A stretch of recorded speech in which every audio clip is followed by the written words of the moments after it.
Mag-umpisa naman tayo ng trabaho mga ka-idol para madali matapos yung gawain ko ngayon.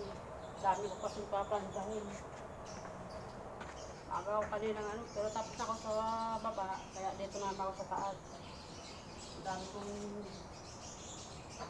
mga halaman na naglilipat sa mga paso. Kaya naglilipat ko.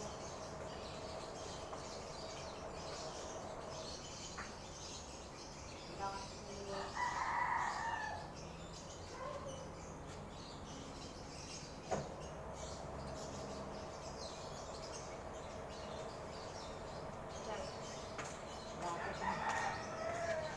medyo napagod na rin kahit alas 7 ano pala